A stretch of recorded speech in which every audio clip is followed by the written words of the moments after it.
memandang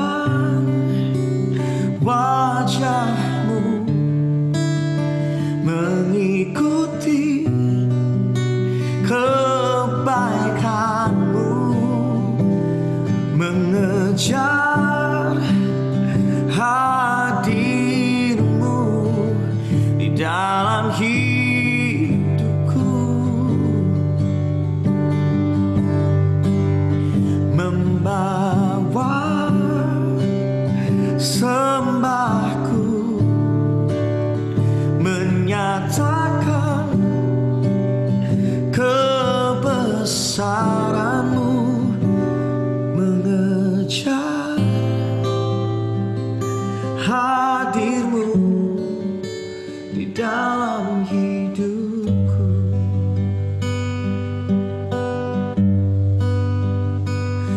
Na na na na na na na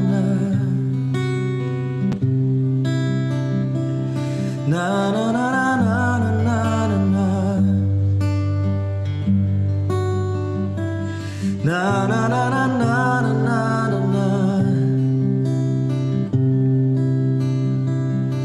Na na na na na na na na. Kami bersyukur buat pagi hari yang luar biasa ini, Roh Kudus. Terima kasih Engkau ada dalam setiap kami. Kami percaya Engkau membukakan hati pikiran kami akan kebenaran firman Kristus, sehingga kami boleh benar-benar mengalami, menghidupinya, dan hidup kami sesuai dengan apa yang Tuhan mau dalam kehidupan kami. Terima kasih Bapa, terima kasih buat kasih karunia-Mu yang begitu luar biasa, yang jauh melebihi daripada apa yang dapat kami pikirkan dan bayangkan. Terima kasih Tuhan. Dan pagi hari ini kami mau menerima kebenaran firman-Mu. Kamu mengurapi Ibu Dita yang menyampaikan kebenaran firman-Mu. Pakai dia untuk berbicara dengan otoritas Allah. Terima kasih Bapa, terima kasih Tuhan. Kami siap menerima kebenaran firman-Mu. Terpujilah nama-Mu. Dalam nama Yesus kami berdoa dan mengucap syukur. Haleluya. Amin.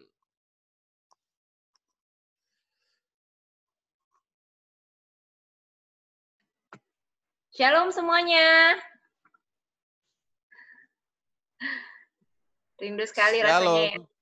Udah lama nggak jumpa sama semuanya. Ya, mudah-mudahan Rabu besok kita bisa ketemu lagi ya. Rabu besok dan selanjutnya kita bisa ibadah bersama-sama kembali. Ya, tema kita di bulan ini adalah hidup yang melayani ya, hidup yang melayani. Tema ini terus terang sangat menolong ya, sangat menolong kami secara pribadi, saya secara pribadi dan juga kami sebagai keluarga untuk benar-benar bisa mengaplikasikan hal ini gitu ya, nggak cuma sekedar tahu tentang kebenaran firman, tetapi juga benar-benar menerapkannya di dalam kehidupan kami sehari-hari. Kadang-kadang kita ngomongin firman, kelihatannya gampang ya, kelihatannya kayak kita udah tahu, kayak kita udah sering dengar gitu, sesuatu yang kita sudah sering dengar, tapi untuk menerapkannya kadang-kadang tidak semudah memperkatakannya gitu ya. Untuk menerapkannya dibutuhkan komitmen, dibutuhkan kemauan, dan yang terpenting dibutuhkan pertolongan dari Roh Kudus ya, untuk terus menolong kita supaya kita bisa berjalan di dalam kebenaran firman itu. Mungkin kita sekedar mengingatkan ya, kita sama-sama sudah pernah dengar ayat ini, tapi saya rindu ingin kita sama-sama diingatkan kembali, termasuk saya sendiri juga, untuk definisi tentang melayani itu sendiri. Apa sih definisi pelayanan? Kita lihat di Kolose 1 ayat 25-29. Kolose 1 ayat 25-29. Definisi dari pelayanan. Rasul Paulus berkata, "Aku telah menjadi pelayan jemaat itu sesuai dengan tugas yang dipercayakan Allah kepadaku untuk meneruskan firman-Nya dengan sepenuhnya kepada kamu." Ya, jadi Pak Gembala itu luar biasa ya. Jadi meneruskan firman dengan sepenuhnya, nggak cuma sebagian saja. Makanya belakangan ini Pak Gembala kembali mengingatkan kita untuk tidak hanya fokus di satu titik dan lalu kita menyamaratakan semua hal berlaku sama untuk semuanya gitu ya. Tetapi melihat kebenaran firman secara keseluruhan, ya, secara keseluruhan. Jadi meneruskan firman-Nya dengan sepenuhnya kepada kamu, yaitu rahasia yang tersembunyi dari abad ke abad dan dari turunan ke keturunan, tetapi yang sekarang dinyatakan kepada orang-orang kudus-Nya. Kepada mereka Allah mau memberitahukan betapa kaya dan mulianya rahasia itu di antara bangsa-bangsa lain, yaitu Kristus ada di tengah-tengah kamu. Kristus ada di dalam setiap kita ya, Christ in you dalam terjemahan lain. Kristus yang adalah pengharapan akan kemuliaan. Nah, inilah makna dari pelayanan yang sesungguhnya. Dialah yang kami beritakan. Jadi beritanya berfokus pada Kristus. Apabila tiap-tiap orang kami nasihati dan tiap-tiap orang kami ajari dalam segala hikmat untuk memimpin tiap-tiap orang kepada kesempurnaan dalam Kristus. Itulah yang kuusahakan dan kupergumulkan dengan segala tenaga sesuai dengan kuasa-Nya yang bekerja dengan kuat di dalam aku. Jadi kalau kita lihat dari ayat ini, kita tahu bahwa sebenarnya pelayanan itu berbicara tentang memberitakan firman secara keseluruhan, di mana Yesus adalah fokus dari pemberitaannya, ya, memberitakan firman, Yesus fokusnya, dan jangan lupa memimpin, mengajar, serta menasehati tiap-tiap orang menuju kesempurnaan di dalam Yesus, di dalam Kristus ya, menuju kepada kesempurnaan di dalam Kristus. Jadi jangan sampai dalam pelayanan kita gagal fokus ya, atau fokus pada terlalu banyak hal, lupa pada esensi ya. Kadang kita terlalu sibuk melakukan banyak sekali hal dalam hidup ini, banyak sekali yang membuat kita repot ya, pekerjaan, mungkin dalam rumah ada banyak urusan gitu ya. Dalam pelayanan sendiri gitu, banyak hal yang harus kita lakukan, banyak sekali mungkin yang harus masuk di dalam task list kita gitu, yang harus kita selesaikan gitu. Namun pertanyaan terpentingnya adalah apakah itu sudah berfokus pada Kristus? Apakah kita sedang memberitakan firman secara keseluruhan? Apakah kita telah fokus pada tiap-tiap orang? Ya, tiap-tiap orang, berarti pribadi lepas pribadi. Ya, nggak cuma sekedar, bahkan pelayanan di mimbar sekalipun itu ternyata belum menyentuh kepada esensi dari pelayanan itu sendiri, karena belum fokus kepada pribadi lepas pribadi gitu ya, masih secara umum, secara general gitu ya. Jadi fokus kepada tiap-tiap orang, memimpin, mengajar, dan menasehati tiap-tiap orang menuju kesempurnaan di dalam Kristus gitu. Jadi dasarnya adalah hati Kristus. Hati Kristus, kebenaran firman Kristus, dan tujuan akhirnya atau goalnya adalah juga kemuliaan bagi namanya, gitu ya. Tujuan akhirnya supaya tiap-tiap orang itu akhirnya mengalami kehidupan yang sempurna di dalam Kristus, gitu ya. Nah, kita juga belajar pada pagi hari ini tentang kenapa sih kok kita harus melayani, ya. Kenapa sih kok kita harus melayani dalam hidup ini, gitu ya. Kita lihat di dalam 1 Petrus 4 mulai dari ayat yang ke-7 sampai ayat yang ke-11, kita akan belajar dari ayat ini, kita akan melihat kenapa kok kita harus melayani. Judul dari perikop ini adalah hidup orang Kristen ya, hidup orang Kristen. Kenapa kita harus melayani dalam hidup ini gitu ya? Banyak hal yang sebenarnya bisa kita kerjakan gitu. Kenapa sih kok harus banget kita melayani? Hal pertama yang kita bisa pelajari, ada 3 hal yang kita akan pelajari pada pagi hari ini, dan itu kata kuncinya SSS. Bukan Saung Sunda Sawargi ya, bukan SSSS, bukan, tapi kita mau belajar ada 3 S yang kita pelajari pada pagi hari ini. Kenapa kita kok melayani dalam hidup ini? Hal yang pertama, kita lihat di 1 Petrus 4 ayat yang ke-7. 1 Petrus 4 ayat yang ke-7. Mengapa kok kita harus melayani?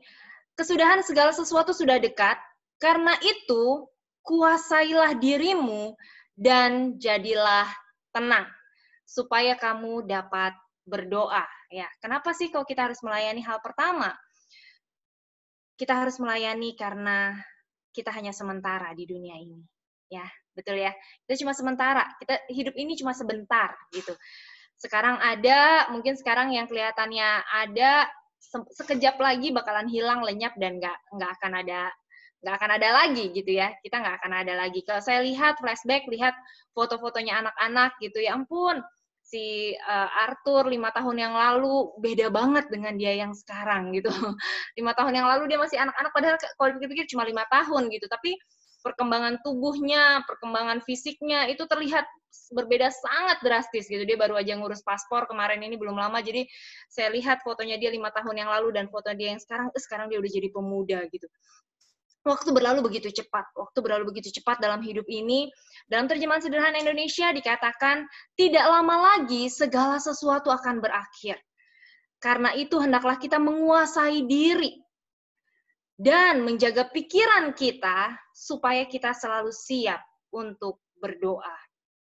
Ya, jadi kata menguasai diri ini bahasa aslinya soproneo ya, soproneo. Soproneo ini maksudnya adalah menjadi sehat dalam pikiran kita. Biarlah pikiran kita selalu sehat.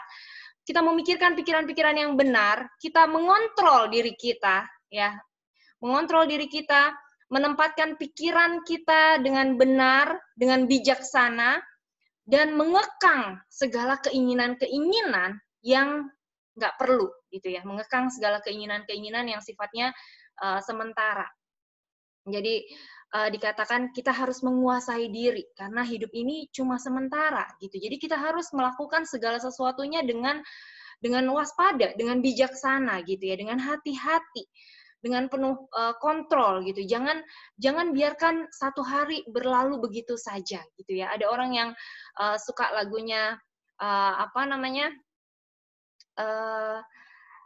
When I was born a little when I was just a little girl gitu ya. Terus que sera whatever will be.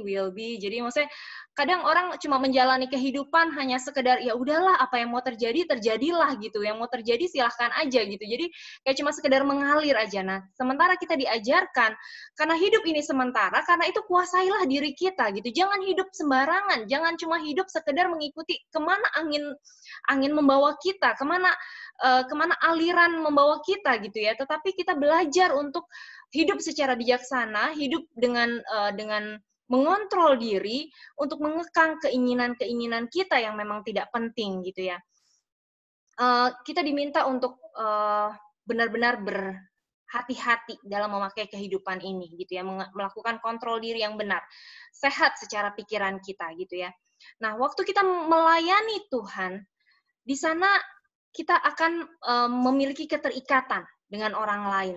Dan ini sebenarnya adalah bagian dari rencana Tuhan untuk menunjukkan gimana sebenarnya gereja itu seharusnya gitu ya. Ibrani 10 ayat 24 sampai 25. Ibrani 10 ayat 24 sampai 25 juga dikatakan bahwa dan marilah kita saling memperhatikan supaya kita saling mendorong dalam kasih dan dalam pekerjaan baik. Janganlah kita menjauhkan diri dari pertemuan-pertemuan ibadah kita seperti dibiasakan oleh beberapa orang. Tetapi marilah kita saling menasehati dan semakin giat. Firman Tuhan berkata semakin giat. Yuk katakan bersama-sama dengan saya, semakin giat. Ya, semakin giat melakukannya menjelang hari Tuhan yang mendekat. Ya, semakin giat kita melakukannya menjelang hari Tuhan yang mendekat. Jadi ayat ini mendorong kita untuk sama-sama berbuat baik di dalam kasih ya. Gak menyerah untuk tetap berkumpul bersama-sama. Walaupun kadang-kadang saat kita berkumpul bersama ada gesekan. Walaupun kadang-kadang dalam kita melayani, kadang-kadang kita bisa salah ngomong. Orang lain bisa tersinggung dengan perkataan kita. Demikian pula kita bisa tersinggung dengan perkataan orang lain gitu ya. Tapi firman Tuhan mengajarkan kita untuk di hari-hari terakhir ini justru kita semakin giat untuk terus bersama-sama melayani gitu ya. Bersama-sama tidak menjauhkan diri dari pertemuan-pertemuan ibadah kita. Bersama-sama untuk saling menasehati dan tetap melakukannya menjelang hari Tuhan yang semakin dekat ya.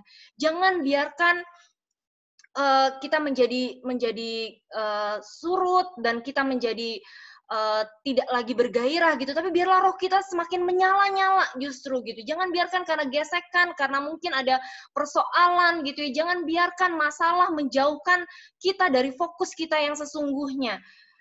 Tapi biarkan kita belajar untuk melihat ya bagaimana Tuhan bisa bekerja melalui hubungan ini ya, melalui kesatuan hati, melalui kita saling melayani, kita semakin belajar, kita semakin bisa bertumbuh, sama-sama bertumbuh gitu ya. Tetap kita bisa saling memberi semangat di tengah-tengah kelemahan kita, di tengah-tengah kadang kita bisa salah juga gitu ya, di tengah-tengah mungkin kita kadang masih salah fokus, masih fokus pada diri sendiri, tapi jangan pernah menjauhkan diri dari pertemuan-pertemuan ibadah. Jangan pernah berhenti untuk saling mendorong, berhenti untuk saling memperhatikan. Jangan pernah berhenti untuk tetap saling menasehati.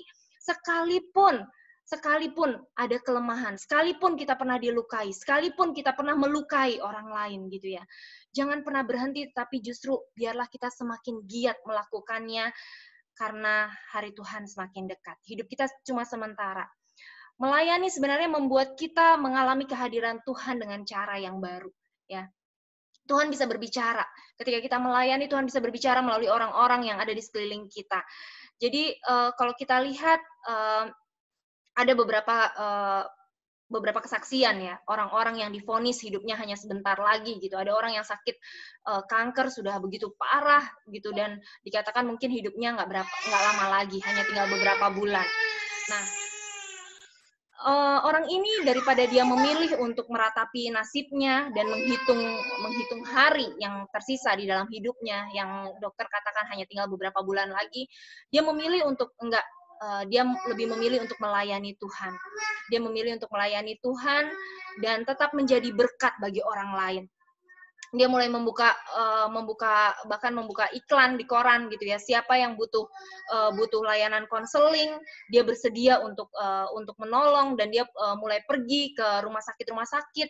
Dia berdoa bagi orang-orang yang sakit, dan uniknya ketika dia melayani orang lain, kesembuhan terjadi seiring dengan dia melayani orang lain. Jadi Tuhan bisa bekerja dengan cara yang ajaib ya. Dorongan dan penyembuhan. Jadi maksudnya waktu kita mengencourage orang lain, kita memberikan dorongan, kita menyemangati orang lain. Nah, pada saat itu kesembuhan berjalan seiring dengan apa yang dilakukan gitu ya. Saat kita mendorong orang lain dan menemukan dan menolong mereka menemukan kesembuhan, ternyata tanpa kita sadari kesembuhan pun terjadi dalam hidup kita gitu ya. Nah, ini kesembuhan ini sebenarnya bukan bicara tentang kesembuhan dari sakit fisik saja, tetapi juga kesembuhan yang bicara tentang jiwa gitu ya, jiwa kita pun mengalami kesembuhan. Makanya banyak orang yang melakukan perjalanan misi mengatakan bahwa ketika mereka pulang, mereka merasa hidupnya lebih maksimal. Mereka merasa hidupnya lebih berarti. Mereka merasa mereka menemukan arti hidup yang sesungguhnya. Kan aneh ya kalau dipikir-pikir. Padahal pada saat mereka melakukan perjalanan misi, kelihatannya menurut mata manusia, kelihatannya mereka kehilangan sesuatu gitu. Tetapi yang terjadi adalah mereka justru merasa bahwa mereka mendapatkan lebih dari apa yang mereka berikan, dan apa yang mereka dapatkan tidak akan pernah bisa diukur dengan uang sebanyak apapun. Tidak akan pernah bisa digantikan dengan nilai sebesar apapun dari nilai materi gitu ya. Jadi sebenarnya pada saat kita melayani orang lain, kita jangan menunggu sempurna dulu untuk melayani orang lain gitu ya. Tetapi mulailah menjelang hari Tuhan yang semakin dekat ini, semakin giatlah gitulah untuk melayani. Karena tanpa kita sadari sebenarnya jiwa kita juga butuh untuk bertumbuh. Jiwa kita juga butuh untuk dipulihkan. Ada bagian-bagian dari hidup kita yang sebenarnya pada saat kita menerima Yesus sebagai Tuhan dan Juru Selamat dalam hidup kita nggak serta-merta jadi orang yang sempurna, ya. Kita nggak serta-merta jadi orang yang sempurna. Kalau saya menggambarkan, mengilustrasikan mungkin ya, kayak contohnya, saya nih orang super miskin, orang yang nggak punya apa-apa, yang gembel, yang biasa cari makan itu dengan ngais-ngais tong sampah gitu ya. Nah, tiba-tiba waktu Yesus datang ke dalam hidup saya diangkat anak, jadi anaknya raja di atas segala raja. Saya diminta untuk masuk ke dalam kerajaannya yang begitu sempurna, kerajaan yang begitu keren. Saya diminta untuk makan makanan yang begitu enak, yang begitu indah, yang begitu tatanannya begitu cantik, begitu apik, begitu luar biasa, dan begitu indah, dan rasanya begitu enak sebenarnya, dan juga bersih gitu ya. Tapi karena saya nggak terbiasa, saya kebiasaan hidup menggembel gitu ya. Jadi pada saat saya terima Yesus sebagai Tuhan dan Juru Selamat, secara status, saya mungkin sudah status saya sudah pasti gitu ya, anak dari raja di atas segala raja. Tapi secara de facto, secara faktanya, saya masih sibuk mengais-ngais makanan di tong sampah. Saya masih sibuk cari-cari makanan di tong sampah. Masih ada pola pikir saya yang nggak benar gitu ya. Masih ada hal-hal yang harus disembuhkan dalam hidup saya. Nah, karena itulah kita perlu pada saat kita menerima Yesus sebagai Tuhan dan Juru Selamat tidak berhenti di sana saja, tetapi kita juga perlu untuk melayani. Pertama-tama melayani diri kita, kemudian melayani orang-orang yang ada di sekeliling kita, yang dimulai dari keluarga. Nah, saat kita melayani itulah kita bertumbuh sebenarnya. Jiwa kita juga disembuhkan, gitu ya. Kita juga mengalami kesembuhan. Jadi jangan tunggu sempurna dulu baru melayani. Karena kalau kita tunggu sempurna baru melayani, semuanya sudah terlambat gitu ya.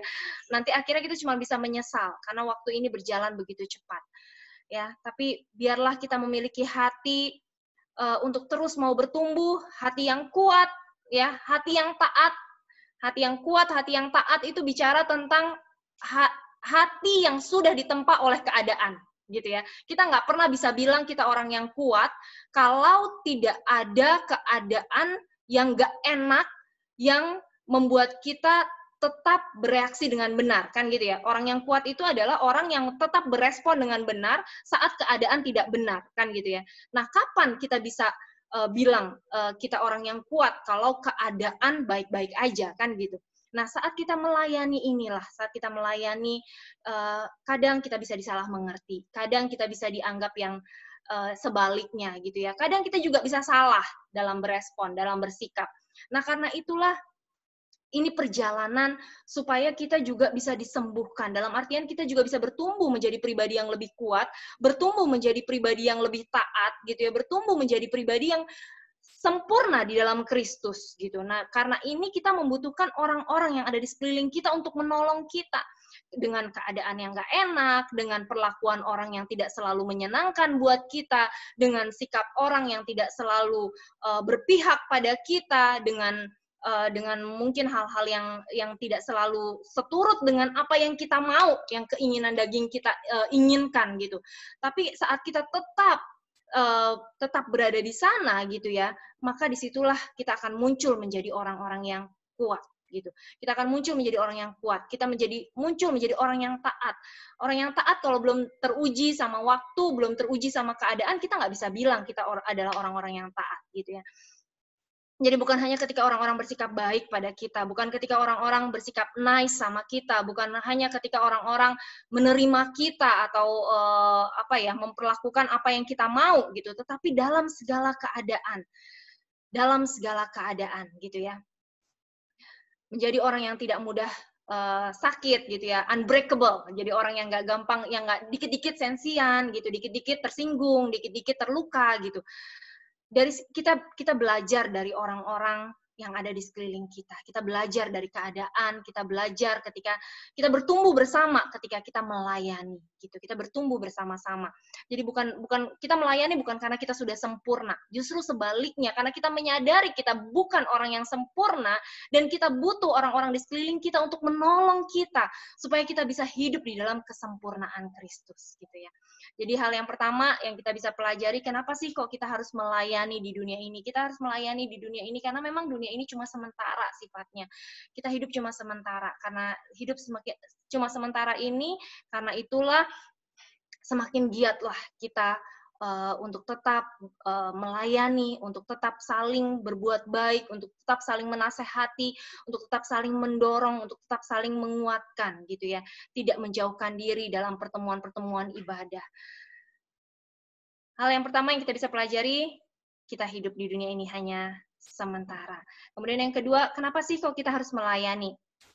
Kita melayani supaya kita semakin hari semakin serupa dengan Kristus. Amin ya. Supaya semakin hari kita semakin serupa dengan Kristus. 1 Petrus 4 ayat 8 sampai 9. 1 Petrus 4 ayat 8 sampai 9 dikatakan, "Tetapi yang terutama, kasihilah sungguh-sungguh seorang akan yang lain, sebab kasih menutupi banyak sekali dosa. Berilah tumpangan seorang akan yang lain dengan tidak bersungut-sungut." Waktu kita melayani, Bapak Ibu Saudara, kalau kita lihat di sini ya, kayaknya gimana mungkin kita bisa mengasihi seseorang yang berdosa, kan gitu ya. Kemudian gimana mungkin kita bisa memberikan tumpangan dengan nggak bersungut-sungut gitu. Sementara kan sebenarnya dunia ini semuanya penuh dengan hitung-hitungan, penuh dengan kalkulasi, penuh dengan kalkulator gitu ya. Tapi waktu kita melayani, kita belajar untuk hidup kita bukan bicara tentang kita lagi, tetapi kita melihat bahwa segala sesuatu yang ada adalah punya Tuhan, dan kita melihat pribadi Kristus, melihat dan menghormati pribadi Kristus yang ada di dalam diri orang-orang yang kita layani. Waktu kita melihat orang lain, sesama kita sebagai orang berdosa, kadang-kadang kita benci ya jadinya jatuhnya ya. Tapi waktu kita melihat bahwa ada pribadi Kristus di dalam diri orang itu. Ketika kita melihat bahwa Kristus mengasihi dia, sangat mengasihi dia, sama seperti Kristus mengasihi saya. Ya, waktu kita melihat pribadi Kristus yang luar biasa itu di dalam diri orang lain, maka hal itu akan mengubah segala-galanya. Ya, waktu kita melayani, kita diajarkan untuk melihat orang lain seperti Kristus melihat. Bukan melihat orang lain dengan kacamata kita. Hal ini juga mengubah sekali paradigma saya ya dalam mendidik anak-anak. Dulu saya memperlakukan anak-anak itu dengan tanda kutip ya mungkin ya, tanpa saya sadari dengan semena-mena. Dalam artian gini, saya ngerasa anak saya itu ya anak saya gitu. Karena dia anak saya, dia harus ngikutin apapun maunya saya.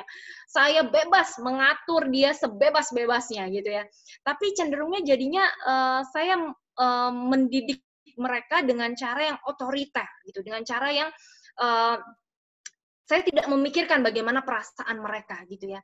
Tetapi ketika kita belajar ya di New Life, kita belajar, Pak Gembala terus mengajarkan kita bahwa anak-anak kita itu bukan milik kita gitu, bahwa anak-anak kita itu adalah ada Kristus di dalam hidup mereka gitu. Anak-anak kita adalah anak-anak Tuhan Yesus dan ada Yesus Kristus di dalam pribadi mereka. Sejak saat itu cara saya mendidik mereka juga jadinya berbeda gitu.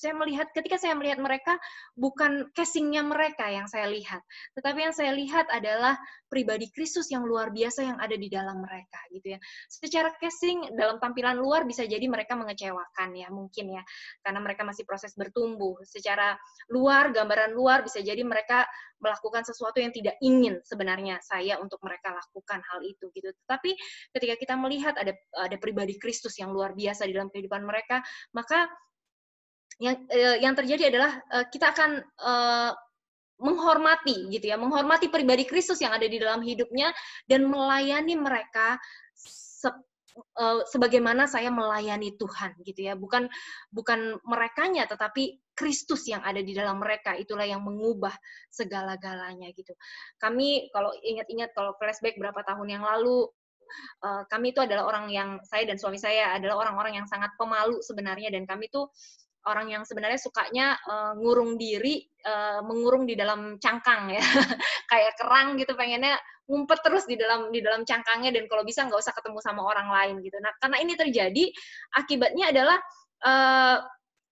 kalau ada orang yang datang gitu ke rumah, jadinya merasa nggak senang gitu, merasa nggak senangnya itu karena ngerasanya kayak jadi ada ketakutan atau ada rasa nggak nyaman gitu ya, kayak merasa kayak nanti kelihatan semuanya dan lain sebagainya gitu. Jadi bagaimana mungkin kita bisa memberikan tumpangan dengan tidak bersungut-sungut gitu kalau kita berkaca pada beberapa peristiwa beberapa tahun yang lalu sebelum mengenal pribadi Yesus gitu. Tapi ketika mengenal pribadi Yesus, ketika dibukakan kebenaran demi kebenaran gitu, dan akhirnya bisa melihat sesama kita sebagaimana Kristus melihat, kita juga sudah dimerdekakan di dalam Kristus, dan akhirnya justru saat-saat ini yang ada tuh kangen, rasanya pengen gitu kalau gimana ya caranya supaya bisa ketemu, gimana ya caranya supaya bisa pada ke rumah gitu, gimana ya caranya supaya bisa rame, gimana ya caranya supaya semakin banyak orang bisa kita jumpai gitu, dan bisa menikmati kasih dan kemurahan Tuhan sebagaimana apa yang kami rasakan dan kami nikmati gitu ya.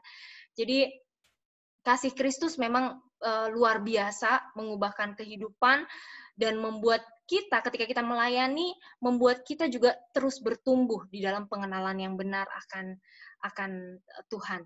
Manusia pada dasarnya kan sangat fokus pada dirinya sendiri ya, sangat egois. Tapi ketika kita melayani, kita mengambil komitmen untuk kita melayani, maka membantu kita sebenarnya untuk tidak fokus kepada diri sendiri, tetapi fokus pada Kristus dan membawa kita untuk semakin serupa dengan Kristus.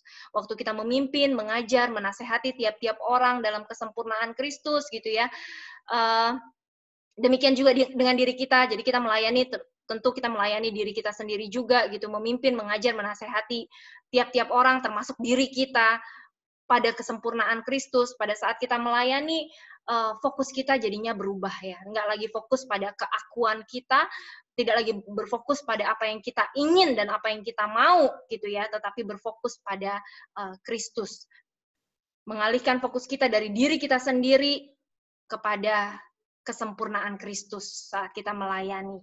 Kita mulai melihat orang-orang yang ada di sekeliling kita, melihat diri kita sebagaimana Kristus melihat gitu ya, sebagaimana Kristus melihat kita. Dan kita juga bisa melihat Yesus dalam diri orang lain dan juga melihat Yesus dalam diri kita. Matius 25 ayat 37 sampai 39. Matius 25 ayat 37 sampai 39.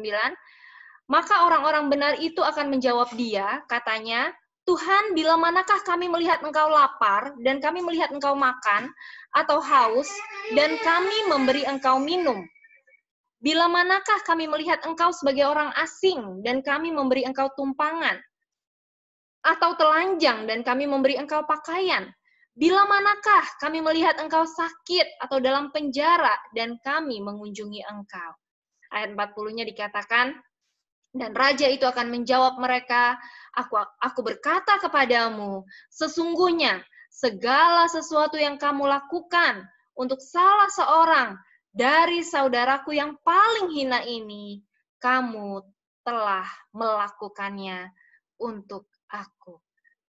Ya, jadi ketika kita melakukan pada sesama kita, itu kita bukan melakukannya untuk mereka, gitu ya. Secara di dunia ini mungkin kelihatannya manusia jasmani yang menerima, tetapi sebenarnya Tuhan sendiri yang menerima semua pelayanan kita, gitu ya. Jadi ada dua hal yang kita sudah pelajari, kenapa kita harus melayani, karena hidup ini hanya sementara. Yang kedua, agar kita menjadi semakin serupa dengan Kristus. Amin. Semakin serupa dengan Kristus. Kemudian hal yang ketiga, kenapa sih kok kita harus melayani? Kita belajar dari 1 Petrus 4 ayat yang ke-10 dan 11. 1 Petrus 4 ayat yang ke-10 dan 11. Kita melayani karena semua yang kita punya, semua karunia yang kita punya itu dari Allah, ya, asalnya dari Allah. Dan ini adalah sebenarnya sebagai tanda kebaikan hati Allah, ya. Sebagai tanda kebaikan hati Allah. 1 Petrus 4 ayat yang 10 dikatakan, layanilah seorang akan yang lain sesuai dengan karunia yang telah diperoleh tiap-tiap orang sebagai pengurus yang baik dari kasih karunia Allah. Dalam terjemahan sederhana Indonesia dikatakan demikian, sebagai tanda kebaikan hati Allah, katanya. Sebagai tanda kebaikan hati Allah, kita masing-masing sudah menerima kemampuan yang berbeda-beda dari Roh Allah. Ya, kita sudah menerima. Jadi sudah bukan akan ya, tetapi sudah menerima.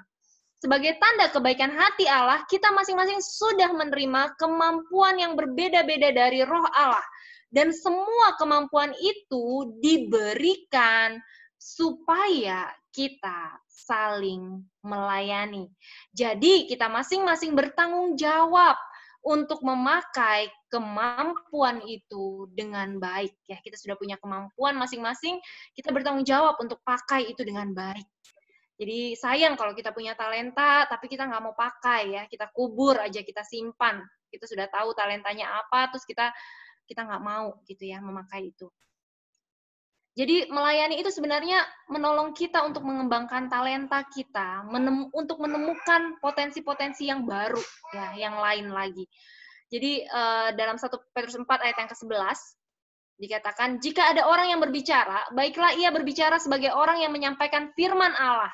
Jika ada orang yang melayani, baiklah ia melakukannya dengan kekuatan yang dianugerahkan Allah, supaya Allah dimuliakan dalam segala sesuatu karena Yesus Kristus. Ialah yang empunya kemuliaan dan kuasa sampai selama-lamanya. Dalam terjemahan sederhana Indonesia dikatakan demikian. Jadi, kalau kamu sudah diberi kemampuan untuk mengajar firman Tuhan atau menyampaikan berita dari Allah, hendaklah kamu berpikir seperti ini. Kata-kata yang aku sampaikan ini bukan berasal dari diriku, tetapi dari Allah. Kalau kamu sudah diberi kemampuan untuk melayani dengan cara lain, nah di sini kita lihat ya bahwa sesudah kita dikasih kemampuan, satu kemampuan untuk menyampaikan berita dari Allah, menyampaikan berita firman, lalu kita diberi kemampuan dengan cara yang lain gitu ya. Kalau kamu sudah diberi kemampuan untuk melayani dengan cara yang lain, berarti akan berkembang potensi kita gitu ya. Hendaklah kamu berpikir, aku bisa melayani hanya karena Allah yang memberikan kemampuan kepadaku. Dengan melakukan itu, Allah akan dimuliakan melalui segala sesuatu yang kita kerjakan. Karena Kristus Yesus memberikan kemampuan itu kepada kita. Dialah yang berkuasa dan pantas untuk dipuji sampai selama-lamanya. Amin.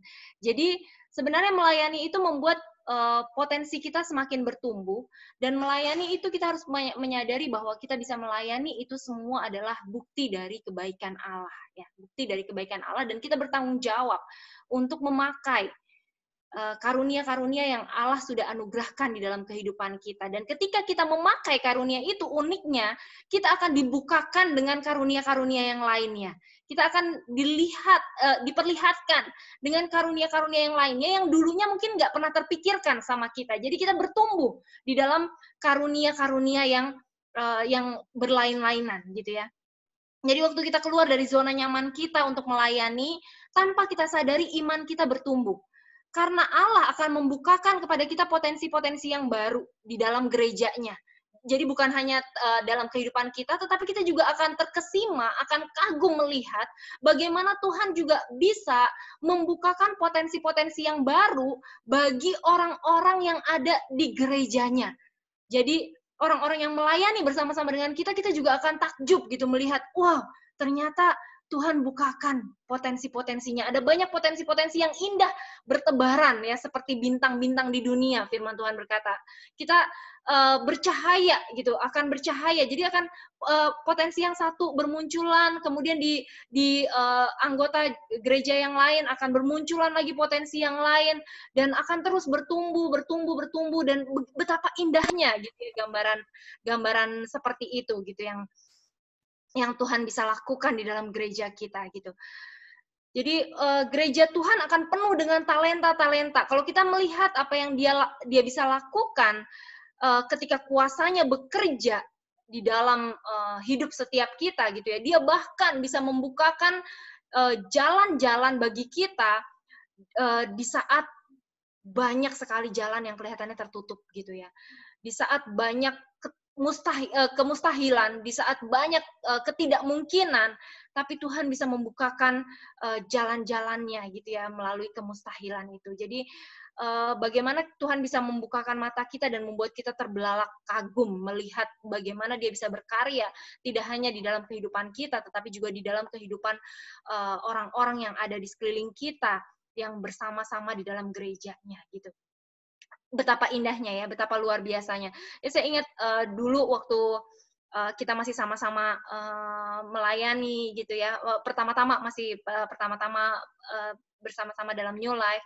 Saya ingat saya sendiri masih takut-takut mau ngapa-ngapain, semuanya minder, nggak berani gitu. Terus ketemu sama Pak Gembala, dibilang saya yang harus jadi MC di Batam TV waktu itu. Waduh, saya pikir nih, saya kayak kejatuhan apa gitu ya. Saya mimpi apa semalam gitu, kok kayaknya nggak salah nih milih orang nih. Saya sampai bilang, aduh saya di belakang layar aja deh Pak Gem, nggak usah saya gitu. Terus Pak Gembala bilang, aduh belakang layar tuh adanya cuma tembok doang, nggak ada lagi, udah nggak ada tempat buat di belakang layar katanya. Saya dipaksa harus teriak-teriak di depan 3 anaknya Pak Gembala yang waktu itu masih kecil-kecil dan imut-imut gitu ya. Saya malu banget rasanya, aduh tapi ketika dipaksa sama Pak Gembala untuk keluar dari zona nyaman gitu ya, teriak katanya, suruh teriak, saya suruh teriak terus. Saya udah teriak kurang kuat katanya, suruh lebih semangat lagi. Waduh, saya pikir aduh, saya sempat ngerasa nggak enak gitu ya. Tapi kalau hari itu tidak pernah terjadi, mungkin saya nggak pernah tahu bahwa ternyata saya punya potensi untuk bisa ngajar gitu ya, untuk bisa sharing kebenaran firman, untuk bisa konseling, untuk bisa menasehati orang gitu.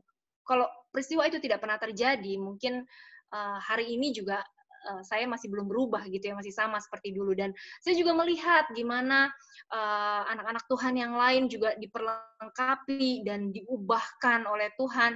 Saya masih ingat dulu Anne waktu pertama-tama datang ke New Life, tapi sekarang udah luar biasa banget gitu. Bagaimana potensi itu bisa berkembang dan begitu juga halnya dengan yang lain gitu ya. Saya melihat bagaimana perjalanannya dari orang yang tadinya malu, ada yang baca pengumuman udah malu, habis itu Tuhan ubahkan menjadi WL yang dahsyat. Siapakah itu? Jadi ada yang Tepuk tangan dulu. oh sudah tunjuk tangan.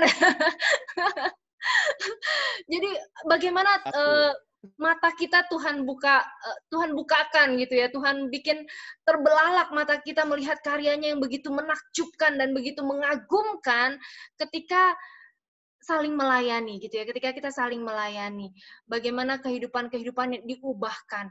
Orang yang dulunya kayak saya sendiri minderan banget, merasa diri nggak berarti, mempertanyakan kenapa saya harus hidup, pengen mencoba bunuh diri dan lain sebagainya, tapi Tuhan bisa ubahkan akhirnya gitu ya. Memang belum sempurna perjalanan kehidupan ini, sampai saat ini masih sering melakukan kesalahan, masih sering bikin orang sakit hati, masih sering bikin orang kecewa gitu. Tapi jangan biarkan itu menghentikan langkah kita untuk tetap berfokus pada Kristus ya. Jangan give up, jangan menghentikan langkah kita, jangan putus asa dengan diri kita sendiri gitu ya. Tapi juga belajar untuk melihat ketika kita melayani orang lain, kita juga diobati gitu ya. Jiwa kita yang terluka, jiwa kita yang masih belum sempurna ini, jiwa kita yang masih butuh bimbingan ini juga bisa terus bertumbuh jadinya gitu ya. Bisa terus bertumbuh bersama-sama gitu. Jadi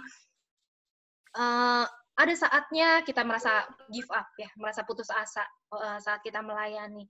Putus asa dengan keadaan, putus asa dengan orang lain yang kita layani, putus asa dengan diri sendiri gitu ya. Sering sekali kalau saya merasa gitu, kadang putus asa, kadang merasa gagal, kadang merasa aduh apa yang diomongin sama apa yang terjadi nggak sesuai gitu ya. Kadang intimidasi itu ada gitu ya, merasa nggak mampu, tapi percayalah bahwa Tuhan bisa mengubahkan semuanya. Tuhan bisa mengubahkan, bahkan Tuhan bisa memakai kegagalan-kegagalan kita untuk mendatangkan kebaikan pada akhirnya ya. Efesus 3 ayat 20, kita udah sering dengar ya ayatnya, Efesus 3 ayat 20, bagi Dialah yang dapat melakukan jauh lebih banyak dari apa yang kita doakan atau pikirkan, seperti yang ternyata dari kuasa yang bekerja di dalam kita. Ada kuasa yang tidak terbatas yang bekerja di dalam kehidupan kita, yaitu kuasa Yesus Kristus ya. Jangan pernah give up dengan keadaan. Jangan pernah give up dengan orang-orang yang ada di sekeliling kita gitu ya. Jangan pernah give up dengan diri kita sendiri gitu ya. Tapi fokuslah pada Kristus, karena fokus kita ya bukan itu lagi, bukan situasi, bukan orang, bukan keadaan, juga bukan termasuk diri kita sendiri. Fokus kita bukan di sana, tapi fokus kita adalah Kristus ya. Jadi waktu kita melayani, kita juga semakin berkembang potensinya gitu. Kita dalam tubuh Kristus, kita masing-masing punya kekuatan masing-masing, nggak perlu iri dengan kekuatan orang lain, tetapi justru bersyukur melihat orang lain bisa bagus gitu ya. Jadi kalau 1 Korintus 12 ayat 27 dikatakan kamu semua adalah tubuh Kristus dan kamu masing-masing adalah anggotanya. Ayat 25 dikatakan supaya jangan terjadi perpecahan di dalam tubuh, tetapi supaya anggota-anggota yang berbeda itu saling memperhatikan. Karena itu, ayat 26, jika satu anggota menderita, semua anggota turut menderita. Jika satu anggota dihormati, semua anggota turut bersukacita. Jadi, seharusnya waktu kita melihat sesama kita punya potensi yang luar biasa, yang begitu indah gitu ya, bukannya kita merasa iri hati atau merasa cemburu atau apa ya, tetapi seharusnya kita ikut bersukacita karenanya gitu, karena kita melihat bagaimana Tuhan bisa memperlengkapi kehidupan kita melalui kehadiran sesama kita gitu. Jadi sesama kita itu punya potensi-potensi yang berlain-lainan, semuanya Tuhan tempatkan di sekeliling kita untuk memperlengkapi kehidupan kita, karena tidak ada satupun dari kita yang sempurna. Jadi ada missing pieces ya dari hidup kita, kayak istilahnya puzzle mungkin ya. Ada bagian-bagian yang hilang sebenarnya dari diri kita, ada bagian-bagian yang belum sempurna dari diri kita, yang sebenarnya hal itu bisa disempurnakan dengan kehadiran orang-orang yang ada di sekeliling kita. Makanya tidak ada satu orang pun yang ada di sekeliling kita yang tidak berarti sebenarnya. Tuhan tempatkan orang-orang yang ada di sekeliling kita bukan tanpa tujuan, tapi ada tujuan Tuhan yang besar, yang mulia, yang indah melalui kehadiran orang-orang yang ada di sekeliling kita. Apapun keadaannya orang-orang di sekeliling kita, kadang-kadang mungkin nggak sesuai dengan ekspektasi kita, kadang-kadang tidak sesuai dengan apa yang kita harapkan, tapi percayalah bahwa tidak ada satu orang pun yang ditempatkan di sekeliling kita yang tidak berguna bagi kita. Pasti orang itu ada ya dengan maksud dan tujuan Tuhan untuk memperlengkapi bagian-bagian yang hilang, bagian-bagian yang kurang dari diri kita gitu ya. Jadi melayani itu baik banget untuk jiwa kita sebenarnya. Penelitian udah menunjukkan bahwa melayani atau bekerja sebagai seorang sukarelawan gitu ya, itu sangat baik untuk pikiran dan tubuh.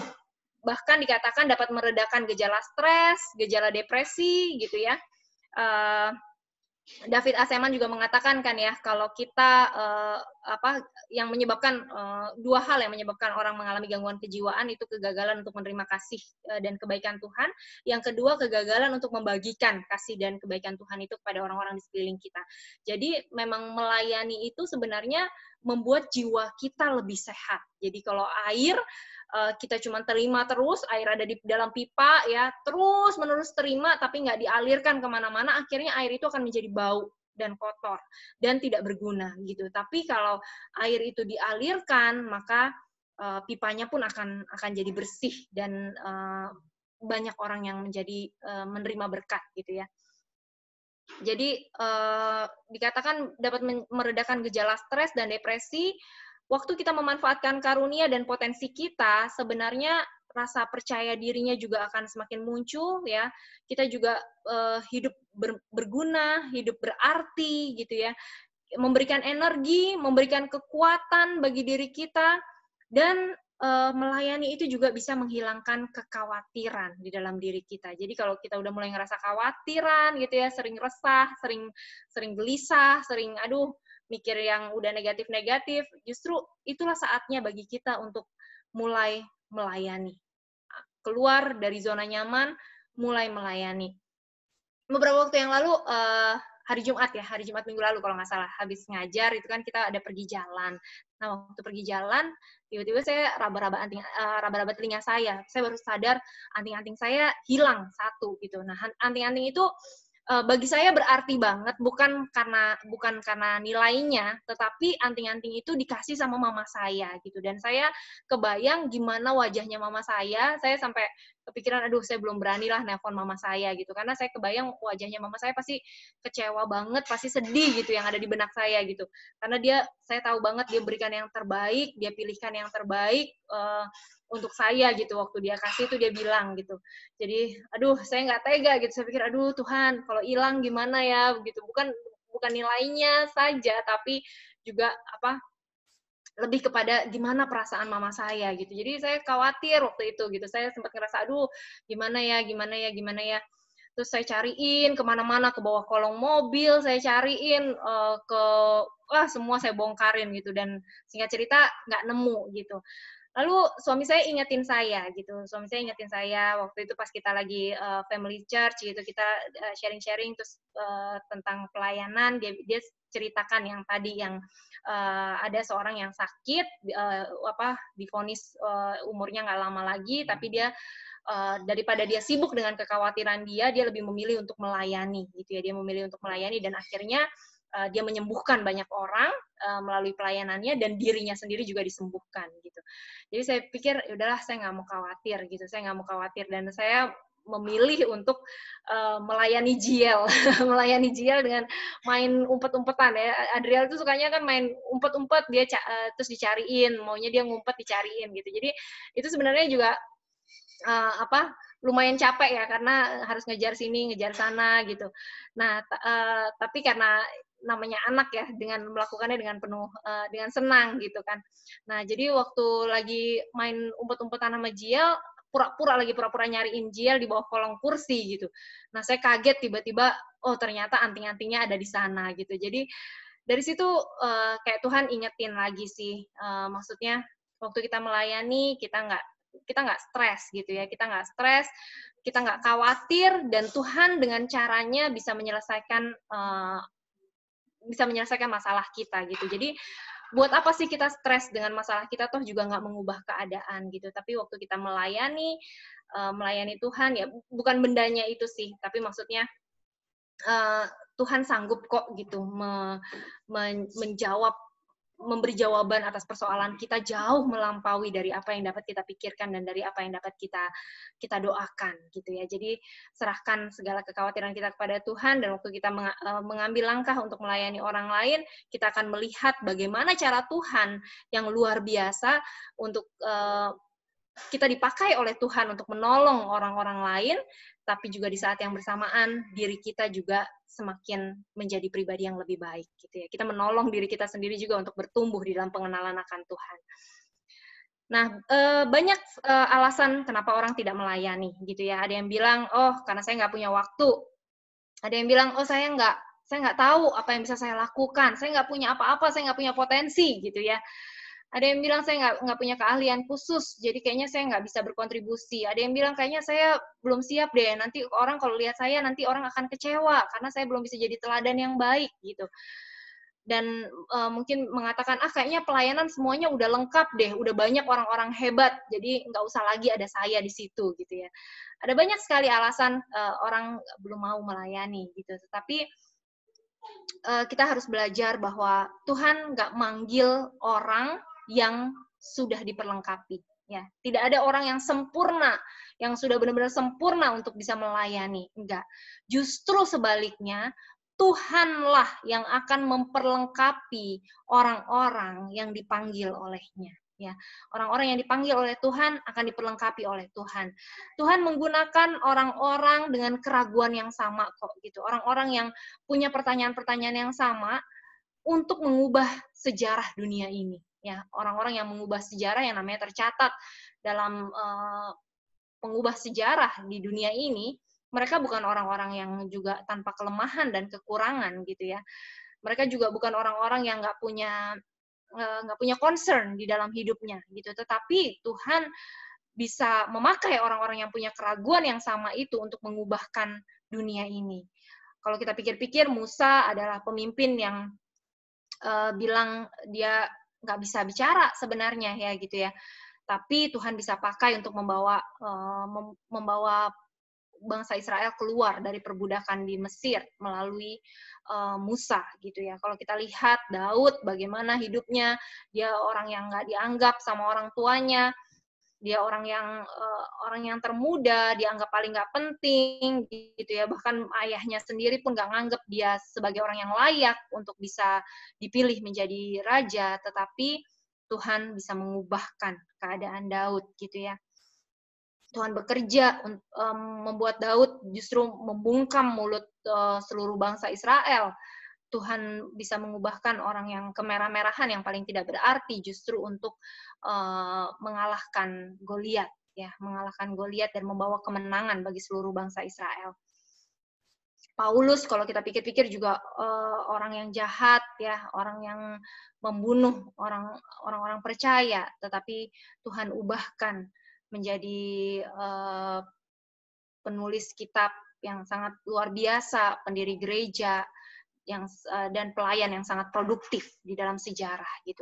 Jadi jangan pernah meragukan ya, kalaupun kita nggak bisa apa-apa, kita ngerasa kita nggak punya potensi, yuk mulai aja dulu dengan datang gitu bersama-sama. Kalau hari Rabu depan kita akan mulai ada pertemuan, kita akan mulai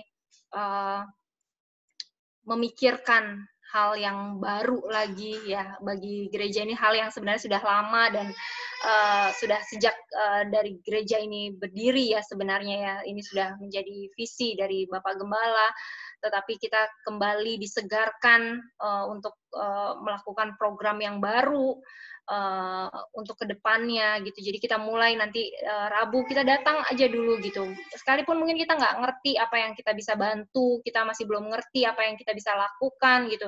Kita ngerasa kayaknya kita belum deh gitu, belum bisa apa-apa. Tapi yuk kita sama-sama aja gitu. Kita sama-sama bergandengan tangan, kita datang dulu gitu, kita dengarkan, kita setia aja dulu gitu. Kita mulai dari melayani diri kita, biarkan diri kita dilayani oleh Roh Kudus. Dari situ nanti kita akan bisa melihat bagaimana Tuhan bisa membukakan potensi-potensi yang ada pada kita dan Tuhan menolong kita untuk bersama-sama melayaninya ya. Karena kalau kita melakukan segala sesuatunya seorang diri, segalanya terasa begitu berat ya. Tapi di gereja ini kita diajarkan kesatu hatian. Di gereja ini kita diajarkan kita sebagai satu tubuh Kristus bersama-sama saling melengkapi, bersama-sama bergandengan tangan untuk berlari-lari menuju panggilan sorgawi. Jadi bersyukur banget kita sebenarnya berada di dalam gereja ini ya. Kita bisa bersama-sama melayani Tuhan, kita dikasih arahan, kita dikasih guidance, ya, kita dikasih penjelasan dari Bapak Gembala kita ditolong, ya, kadang-kadang kita nggak ngerti apa yang harus dilakukan, pengen sih melakukan sesuatu, tapi nggak tahu mulainya dari mana, gitu, tapi Bapak Gembala kita terus-menerus membukakan kepada kita dengan pewahyuan-pewahyuan yang baru, terus-menerus memperlengkapi kita dengan kebenaran demi kebenaran firman yang membukakan kita, yang membawa kita untuk memiliki pengenalan yang benar tentang Kristus dan juga memberikan kepada kita kemampuan juga untuk kita bisa melayani dengan lebih maksimal lagi, meningkatkan kapasitas kita gitu ya. Jadi bersyukur banget kita ada di tempat ini. Kita dikasih arahan sama Pak Gembala nggak lelah-lelahnya ya, kadang-kadang ada kalanya kitanya kayak ngerasa udah nggak semangat lagi, tapi lihat Pak Gembala yang begitu berapi-api, begitu bersemangat, jadinya kita kembali menyala-nyala gitu ya. Jadi inilah kekuatan dari kesatu hatian itu gitu ya, dan kehadiran kita itu benar-benar sangat berarti ya, kehadiran kita benar-benar sangat berarti. Kadang-kadang walaupun kita nggak bisa ngapa-ngapain, kita duduk diam, datang, kita senyum-senyum aja di situ, itu udah sangat berarti banget sebenarnya bagi Pak Gembala dan bagi kita satu sama lain gitu ya. Maksudnya nggak cuma bagi Pak Gembala, kayak saya sendiri pun kalau ngelihat aduh rame ya yang datang, kalau ngelihat aduh banyak ya, jadi kayak makin semangat, kitanya juga kayak semakin menyala-nyala rohnya gitu. Jadi mari kita bersama-sama bergandengan tangan. Ada pekerjaan Tuhan yang besar, ladang sudah menguning, tadi dikatakan ya lagunya ya, ladang sudah menguning, begitu banyak jiwa-jiwa di luar sana yang merana menantikan kabar baik tentang Yesus Kristus. Jadi kita di sini sudah kenyang dengan kebenaran firman gitu ya, terus-menerus dikenyangkan, terus-menerus dipuaskan dengan kebenaran demi kebenaran firman. Nah, marilah kita jangan simpan itu semua untuk diri kita sendiri, tapi kita bagikan untuk sesama kita gitu ya. Jadi Tuhan tidak hanya ingin bekerja melalui kita, ya, bukan cuma Tuhan ingin bekerja melalui kita, tetapi Dia ingin bekerja di dalam kita. Jadi nggak cuma sekedar lewat, tapi Dia tinggal di dalam kita dan Dia memakai hidup kita untuk menyatakan kemuliaan-Nya. Jadi luar biasa banget ya, kita boleh belajar untuk melayani. Di bulan ini terutama kita juga diingatkan, disegarkan melayani, dimulai dengan melayani diri sendiri dulu gitu, dengan duduk diam dengar kebenaran firman, duduk diam dengar, ikut secara taat, ikut kelas, ikut kegiatan, ikut apapun yang ada di New Life gitu ya, kegiatan yang ada di New Life. Dari situ kita belajar untuk memperlengkapi diri terlebih dahulu sebelum kita pada akhirnya bisa melayani. Kemudian dimulai juga pewahyuan yang baru juga yang kita dapat ya, yang luar biasa dibukakan, kita mulai melayani dari keluarga. Karena dari keluarga itu kita belajar benar-benar esensi yang sebenarnya dari pelayanan. Ya nggak cuma sekedar ngomong, tetapi pelayanan yang sungguh-sungguh teladan hidup, ada teladan hidup di sana gitu ya. Dan ini lebih luas lagi, kita akan terus dipakai Tuhan untuk melayani kota ini, untuk melayani Indonesia, dan bahkan melayani bangsa-bangsa sampai seluruh bumi penuh dengan kemuliaan Tuhan. Jadi betapa luar biasanya harta yang kita boleh nikmati ya hingga saat ini. Kita bersyukur kita berada di dalam pengembalaan yang tepat, yang benar. Dan bersyukur banget berada di dalam keluarga New Life, sangat berarti bagi saya secara pribadi, dan senang banget kita bisa melayani bersama-sama. Mari kita sama-sama bergandengan tangan, jangan fokus sama kelemahan satu sama lain ya, tetapi marilah kita fokus pada kesempurnaan Kristus, kita fokus pada karyanya yang luar biasa, dan kita fokus untuk memimpin, mengajar, menasehati tiap-tiap orang menuju kesempurnaan Kristus. Jadi tadi ada 3 hal yang kita bisa pelajari bersama. Mengapa kita melayani? Karena kita hidup di dunia ini hanya sementara. Ya, sementara. Kemudian yang kedua, kita melayani agar kita semakin serupa dengan Kristus. Kita melihat orang lain sebagaimana Kristus melihat. Dan yang ketiga, mengapa kita melayani? Karena semua karunia yang kita miliki, semuanya dari Tuhan. Mari kita satukan hati, kita sama-sama berdoa.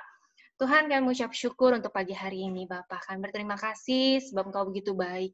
Terima kasih Tuhan kalau kami boleh ditempatkan di dalam komunitas yang sehat, di dalam keluarga New Life, Tuhan.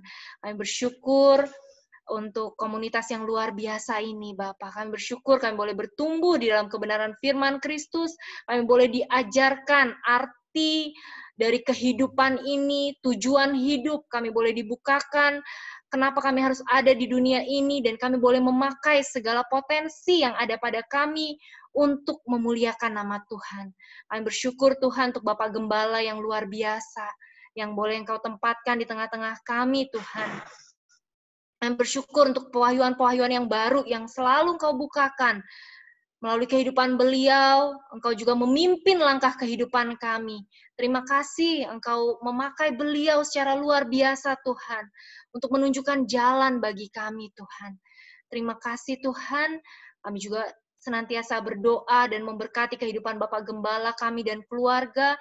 Kami percaya apapun yang beliau lakukan, Engkau Tuhan yang selalu menyertai beliau, menyertai apapun yang beliau kerjakan, dan semuanya hanya bagi hormat kemuliaan bagi nama Tuhan.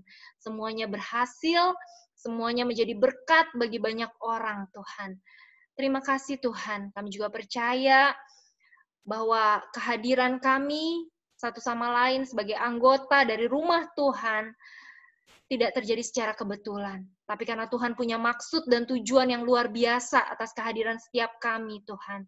Untuk memperlengkapi, untuk saling memperlengkapi umat Tuhan Kami tahu kami tidak sempurna, namun kami juga percaya bahwa Tuhan tempatkan jemaat-jemaat Tuhan, anggota keluarga New Life, berada di sekitar kami, berada di dekat kami, untuk memperlengkapi ketidaksempurnaan kami. Kami boleh bersama-sama Tuhan, bergandengan tangan bersama, berlari-lari pada panggilan sorgawi yang telah Engkau sediakan bagi kehidupan kami. Terima kasih Tuhan, kami tahu pada pagi hari ini bahwa hidup kami hanya sementara, sebentar ada, dan kami tidak tahu berapa lama lagi kami akan ada di dunia ini. Karena itu, terima kasih karena Engkau sudah mengingatkan kami, untuk kami semakin giat untuk melakukan pekerjaan Tuhan di hari-hari ini Tuhan. Kami juga bersyukur Tuhan, bahwa ketika kami melayani Engkau, kami akan Engkau bukakan untuk semakin serupa dengan Engkau. Saat kami melayani orang lain, kami menolong orang lain, kehidupan orang lain diubahkan melalui pekerjaan-Mu yang luar biasa, melalui kehidupan kami. Demikian juga halnya kehidupan kami diubahkan menjadi lebih baik, menjadi lebih sempurna di dalam Kristus. Dan kami juga bersyukur Tuhan, kalau kami boleh disadarkan pada pagi hari ini bahwa segala yang ada pada kami, itu bukan karena kuat dan gagah kami, tetapi semata-mata karena kasih-Mu Tuhan. Segala karunia-karunia yang ada pada kami, itu semua berasal daripada-Mu, dan itu semua hanya bagi hormat kemuliaan bagi nama-Mu saja Tuhan. Terima kasih Bapa. Terima kasih untuk pagi hari yang luar biasa ini, hamba-Mu selesai, namun hamba percaya ada kuasa yang tidak terbatas, yang tidak pernah selesai, untuk berbicara pada anak-anak-Mu, pribadi lepas pribadi Tuhan. Terima kasih Tuhan Yesus, di dalam nama Yesus, haleluya, amin. And thank you Bu Dita buat kebenarannya. Ya, saudara, kalau saudara sadari bahwa yang harus kita sadari adalah bahwa kita adalah tubuh Kristus. Saya ulang, kita adalah tubuh Kristus, bagian dari tubuh Kristus. Jadi tidak ada seorang pun yang bisa berdiri sendiri tanpa bersama-sama dalam tubuh Kristus. Contoh, misalkan, kan kalau karunia itu kan ada yang, contohnya karunia bernubuat misalkan. Dia bisa melihat apa yang akan terjadi di masa depan. Anggap aja dia adalah mata. Mata nggak bisa berdiri sendiri, nggak bisa melaksanakan apa-apa tanpa tangan dan kaki. Makanya yang tadi yang Bu Dita maksudkan, bahwa tanpa kita bersama-sama, kita nggak akan sempurna dalam tanda petik ya. Sempurnanya bukan bicara keselamatan ini, kita bicara tentang fungsi sebagai tubuh Kristus, saudara. Kalau bicara keselamatan, kita sudah disempurnakan oleh darah Kristus. Tapi sebagai tubuh Kristus, kalau kita nggak bersama-sama, kita nggak sempurna. Kenapa? Mata harus nempel pada tempatnya, harus berfungsi pada tempatnya. Tangan harus berfungsi pada tempatnya, harus menempel menjadi satu. Jadi kita nggak bisa bandingkan fungsi kita dengan fungsi yang lain. Kita ini semua sama. Makanya kan ada berbagai macam karunia. Ada karunia bernubuat, ada karunia melayani, ada karunia membagi-bagikan segala sesuatu. Ada karunia yang lain, sudah. Nanti kita akan pelajarin itu. Cuman maksud saya, ayo kita bersama-sama. Apapun bagian kita, semuanya itu sangat penting, saudara. Karena kita satu di sana. Nah, makanya New Life ini akan kembali, Tuhan ingatkan kembali untuk kita pada DNA-nya kita lah, kalau bahasanya Ko Budi. Calling-nya kita, kekuatan kita, calling-nya kita itu yang pertama di konseling, saudara.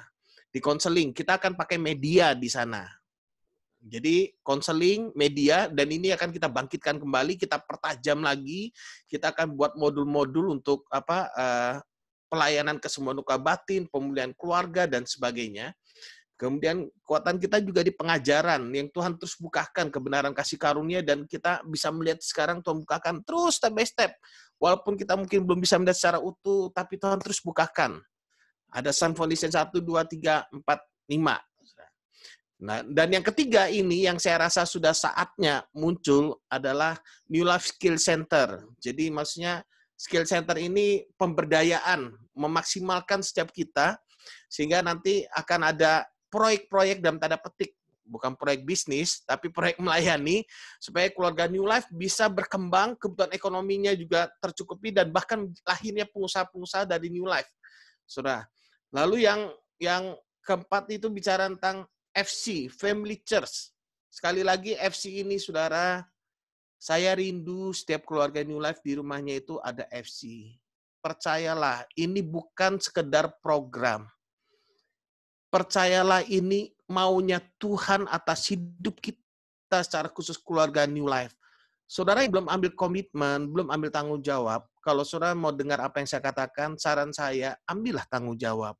Nurut baik-baik lebih enak. Karena apa? Kalau misalkan saya berkata, ini ada nasi goreng nih, hauce sencing ping. Misalkan. Saya bilang, ini hauce sencing ping, ayo dimakan. Tapi saudara nggak mau makan, saudara nggak akan pernah rasakan nikmatnya itu, nasi goreng. Nangkap ya maksudnya ya? Kan toh kalau kita ber-FC juga tidak ada kesulitan. Tinggal informasi ke Ane, nanti kita saling mengingatkan, ayo siapa yang sudah FC minggu ini, bahan-bahan dikirim, MP3 dikirim. Tinggal ayo bersama dan istri berdua, ayo kita FC, kita berdoa, kita sungguh-sungguh belajar firman di sana, bahan sudah ada semua, berdoa syafaat buat anak, buat cucu, buat keluarga New Life, buat saya, kita berdoa syafaat di sana, melatih anak-anak kita, melatih anggota keluarga kita, itu baik. Nanti sehingga warisan dari Sun Foundation 1 sampai 5 itu masuk dalam setiap keluarga. Itu akan kuat sekali. Ditambah lagi New Life Counseling Center-nya, Saudara. Jadi Crash Center counselingnya kita masuk lagi dalam keluarga. Keluarga kita akan menjadi sangat kuat dan menjadi generasi yang luar biasa. Yang kita pikirkan bukan hanya generasi kita. Generasi kita sudahlah. Kita nggak punya bapak rohani mungkin, nggak punya orang tua yang gimana-gimana. Tapi yang penting tuh generasi ke bawah kita. Jadi kalau kita lihat dari New Life, kenapa New Life misalkan ada orang ambil luar nikah, kita nggak mau anaknya kasihkan ke orang lain. Kita mau mamanya yang merawat. Karena kita mau menyelamatkan generasi ini. Dan akhirnya kita menyadari bahwa hati bapak berbalik pada anak, hati anak berbalik pada bapak, kalau bangkitnya bapak rohani di rumah. Nggak ada bangkitnya bapak rohani di rumah, hanya kita ke gereja seminggu sekali. Nggak ada mesbah keluarga di rumah, nggak ada ibadah di rumah, nggak akan berbalik hati bapak kepada anak-anak pada bapak. Tapi kalau ada mesbah keluarga, ada ibadah di rumah, bapak menjadi teladan. Saya yakin sepenuhnya anak-anak kita benar-benar akan jatuh cinta sama kita. Meneladani kita. Saudara. Karena apa? Mereka melihat Kristus dalam hidup kita. Itu maksud saya. Jadi FC sangat penting, saudara, NLC, kemudian ibadah itu melayani diri sendiri, saudara, biarkan duduk diam, dengar, dan sebagainya. 5 hal itu yang akan kita kembangkan. Jadi setelah ini kita akan, New Life tidak buat pemuritan online dulu, kita akan konsentrasi bagi tim sesuai dengan bidang masing-masing, ada yang skill, jadi dulu saya berpikir, kalau yang sudah berumur, yang bapak-bapak ini, yang pengusaha-pengusaha yang waktunya sibuk ini, gimana mereka pelayanan, gitu dan sebagainya. Sudah ada kendaraan yang bisa dipakainya. Apalagi sekarang kita sudah ada Yayasan New Life Indonesia. Nah, sekarang sudah makin jelas ini. Yayasan New Life Indonesia ini nanti geraknya kemana ini? Bukan hanya sekedar legalnya aja sudah ada, tapi kita akan bergerak bersama-sama untuk keluarnya. Misalkan kita Crash Center Counseling-nya, misalkan ada perusahaan yang minta, cuman kalau kita punya memang model Kristen punya ya, atau ada sekelompok orang percaya yang minta dilayani pemulihan luka batin, pemulihan keluarga dan sebagainya. Nanti kita pikirkan kita bisa menggunakan kendaraannya Yayasan New Life Indonesia. Jadi ada banyak hal kita bisa bergerak bersama-sama. Saya berharap, jadi saudara yang hari Rabu nanti kan kita kan ada pertemuan. Saudara yang bisa hadir, saudara yang memang mau hadir, segera minta tolong daftar di grup WA kita, itu ya saudara. Supaya kita bisa memikirkan. Dari kursi sudah dicoba ada 30 ya, Naya. 30 masuk ya. Kalau sama pemain musik tapi di mimbar ya mungkin 33 sampai 35 orang. Yang dalam satu kali pertemuan, itu dengan ada jarak. Tapi nanti kalau misalkan memang lebih, kita aturlah yang suami istri dempetan kan nggak ada masalah gitu kan ya. Ya. Kan maksudnya Ya duduknya dekat, yang keluarga-keluarga gitu kan. Ya kita, yang penting kita bersama dulu. Memang regulasinya kita belum bisa itu terlalu ngikutin full. Cuma nanti kalau ibadah minggu bulan Agustus, jadi kalau saudara bisa hadir di ibadah minggunya yang di New Life, saudara tolong juga segera daftar ya. Karena kita mau tahu berapa banyak yang hadir di ibadah pagi itu, sehingga kalau misalkan lebih dari 30, kita akan jadikan 2 kali ibadah. Maksudnya begitu. Makanya keaktifan saudara dalam menjawab di grup WA itu sangat penting bagi kami. Itu sangat membantu bagi kami. Kenapa? Karena kami memikirkan tempat, memikirkan bagaimana mengaturnya, dan minta tolong jangan mepet-mepet, saudara. Nanti sudah di-set semua, baru tiba-tiba saudara datang, baru muncul nama saudara di hari H. Kan pusing lagi kami gitu kan. Ayo kita bekerja sama untuk hal-hal yang mudah begitu ya. Itu kan nggak perlu sesuatu yang dipergumulkan, didoakan, hadir enggak. Kan yang penting hatimu gimana. Hadir ya udah langsung aja buat listnya, belajar komitmen dan sebagainya. Kenapa? Karena tempat kita satu itu berarti bagi teman kita yang lain gitu ya saat ini gitu ya. Jadi kita belajar bersama-sama di sana. Oke, jadi itu kira-kira gambarannya, dan saya mau beritahu saudara satu kepastian bahwa waktu saudara melayani, sebenarnya yang untung diri kita sendiri kok. Menguntungkan diri kita sendiri. Seperti tadi Bu Dita katakan saluran. Saluran itu waktu kita seperti saluran air itu mengalir keluar, kita akan terus terisi di sana. Kita akan terus terisi, kita akan dibersihkan terus dan sebagainya. Jadi belum lagi kita bicara berkat rohani, berkat jasmani, kemudian upah yang di surga. Kalau saya tidak mikir-mikir tentang pelayan, makanya saya prinsip hidup saya sederhana. Pokoknya saya melayani, uang biar istri saya ngurus, pokoknya saya melayani aja. Aku percaya Tuhan ngaturlah hidup keluargaku. Udah gitu aja yang saya pikir. Pokoknya Tuhan cukuplah. Masa sih aku melayani raja di atas segala raja, hidupku nggak Tuhan jaga sih, nggak Tuhan pelihara, nggak masuk akal bagi saya. Begitu. Makanya orang melayani itu dengan hati yang tulus, dengan kasih, udah nikmat banget. Nikmat banget. Dan waktu kita punya hati melayani itu ya, rema dari Roh Kudus itu terus mengalir. Jadi, saudara alami bersama-sama, bukan hanya sekedar tahu teori, tapi kita hidupin. Saudara, waktu kita hidupin, makanya kenapa roh kita terus menyala-nyala terus itu, wah itu luar biasa, saudara. Kalau saudara nggak melayani, saudara nggak akan menyala-nyala. Percayalah. Karena saudara apa? Seperti saluran yang tersumbat. Tapi kalau saudara melayani dengan motivasi yang salah, jenuh juga. Nggak akan nyala-nyala juga. Tapi kalau kita melayani karena ada kasih Kristus, ya kan? Kalau kita lihat Kolose 1 ayat yang 29 tadi, karena kuasanya yang besar yang bekerja dalam kita. Karena ada kuasanya itu bekerja dalam kita, kita respon dengan melayani, kita buka saluran keran, kuasa yang bekerja yang dahsyat itu mengalir lebih kencang lagi. Jadi bukan tentang kita. Kuasa Roh Kudus itu loh, nanti pelajari Kolose 1 ayat 29 itu.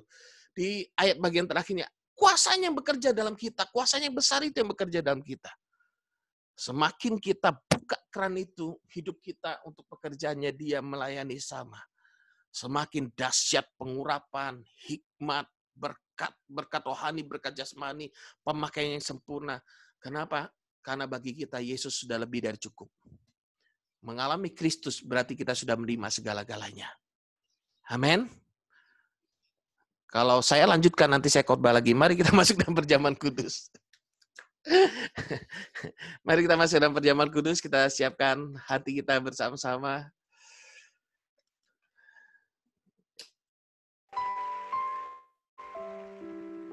Semua karena anugerah Tuhan, saudara. Karena salibnya kita ada hingga hari ini. Karena cintanya yang begitu besar dalam hidup kita.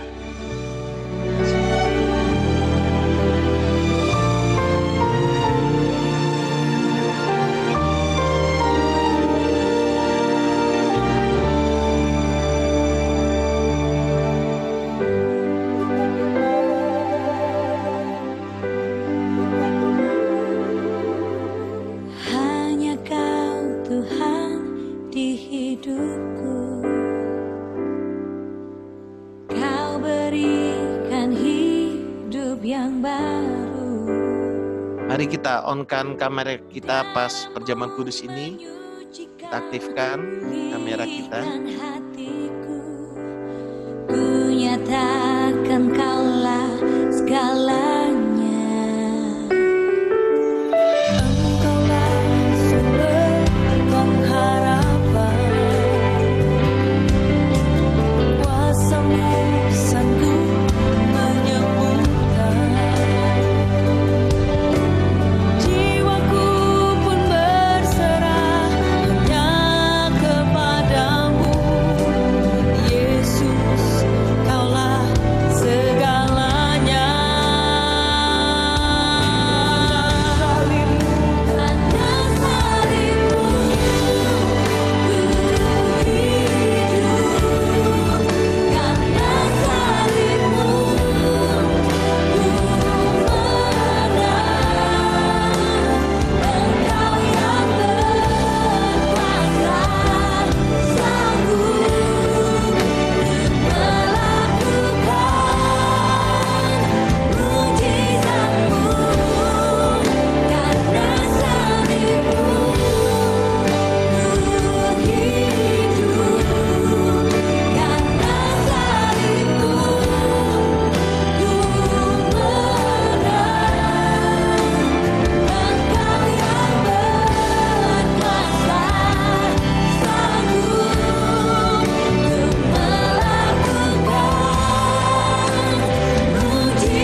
Mari kita angkat roti pada tangan kanan kita bersama-sama.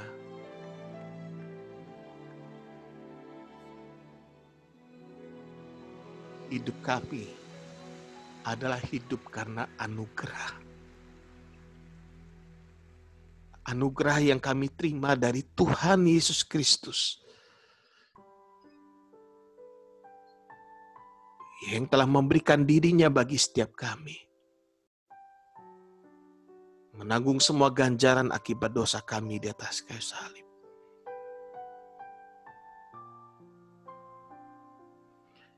Saudara-saudaraku yang dikasihi oleh Tuhan Yesus Kristus, Ia sendiri telah memikul dosa kita di dalam tubuhnya di atas kayu salib, supaya kita yang telah mati bagi dosa, hidup untuk kebenaran.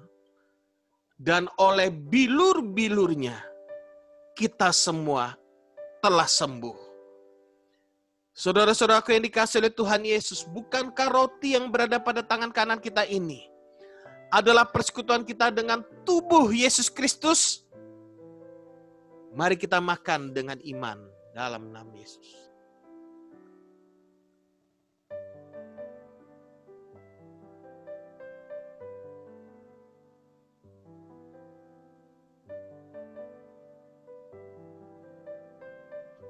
Mari kita angkat anggur pada tangan kanan kita bersama-sama. Inilah darah perjanjian baru, darah pendamaian antara kita dengan Allah. Sebab di dalam Dia dan oleh darahnya kita telah beroleh penebusan, yaitu pengampunan dosa menurut kekayaan kasih karunia-Nya. Saudara-saudaraku yang dikasihi oleh Tuhan Yesus, bukankah anggur yang berada pada tangan kanan kita ini adalah persekutuan kita dengan darah Kristus? Mari kita minum dengan iman dalam Yesus.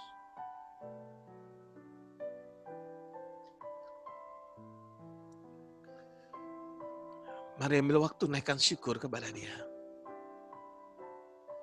Terima kasih Tuhan. Terima kasih Roh Kudus. Makasih buat anugerah-Mu. Engkau berikan kesehatan, kekuatan untuk melayani Engkau. Kami boleh bekerja menikmati berkat-berkat rohani, berkat-berkat jasmani melalui keluarga New Life Tuhan. Melalui pekerjaan kami itu semua karena anugerah Tuhan. Dan kami mau hidup dalam panggilan Tuhan. Kami mau hidup yang melayani Tuhan bagi kemuliaan nama Tuhan. Kami menyadari bahwa hidup kami ini hanya sementara di dunia ini Tuhan. Dan kami percaya kami memiliki kehidupan yang kekal di dalam Engkau Tuhan. Terima kasih Bapa, terima kasih buat kuasa salib Kristus yang telah menebus setiap kami. Terima kasih Tuhan. Terima kasih buat kebenaran firman-Mu yang Kau sampaikan melalui Budita Tuhan. Terima kasih buat hikmat pengurapan, kuasa-Mu yang bekerja dalam kehidupannya. Terima kasih buat berkat-berkat rohani, berkat-berkat jasmani yang Kau limpahkan atas kehidupan Budita sekeluarga Tuhan. Kami percaya Engkau bekerja dengan dahsyat melalui keluarga Budita. Bersama-sama dengan Pak Bagus dan anak-anaknya melayani Tuhan, memuliakan nama Tuhan, melahirkan generasi-generasi yang luar biasa bagi kemuliaan nama Tuhan. Terima kasih Bapak, terima kasih. Terima kasih Tuhan buat hari yang luar biasa ini. Makasih Roh Kudus buat kehadiran-Mu dalam hidup kami. Terima kasih Tuhan. Kami percaya semua yang terbaik kami terima daripada Engkau. Terima kasih Bapak, terpujilah nama-Mu. Dalam nama Yesus kami berdoa dan mengucap syukur. Haleluya. Amin, amin, amin. Oke, saudara, kita pengumumannya. Hari Senin dan Jumat kita nggak ada pemuritan, kita off dulu. Kita hari Rabu akan ada pertemuan di New Life. Di doa malam itu, saudara, nanti saya akan jelaskan gambaran besar lagi, ide-idenya gimana. Kemudian saudara yang sudah sedikit ada gambaran tentang apa yang akan kita lakukan kelima hal itu, saudara boleh oret-oret kira-kira apa yang bisa didiskusikan dan sebagainya. Gitu ya, gambaran-gambaran, misalkan konseling, konseling ini bagusnya kita bagi secara kelompok, ada konseling keluarga, ada konseling kerjaan, ada konseling personal, pribadi mungkin, misalkan problem emosional, atau kalau misalkan skill miracle center. Oh, ini kalau kita buat proyek ini, ternak ikan, misalkan 500 ekor, biaya yang dibutuhkan sekian, sampai akhirnya begini, nanti berapa lama sekian panen. Kalau kita jualan ini, maka ini ada kemungkinannya begini, begini, begini, begini. Nah, itu kalau misalkan saudara sudah ada gambaran, boleh saudara. Nanti kita akan kembangkan bersama-sama supaya lebih tajam, dan kita berdoa supaya nanti Crash Center Counseling kita juga keluar dalam bentuk jadi buku, saudara. Jadi yang counseling center kita tuh kasus-kasusnya, saudara. Contoh-contoh kasus bagaimana kita menghadapi kasus, menanganinya semua paradigma yang benar sesuai dengan kebenaran firman-Nya bagaimana.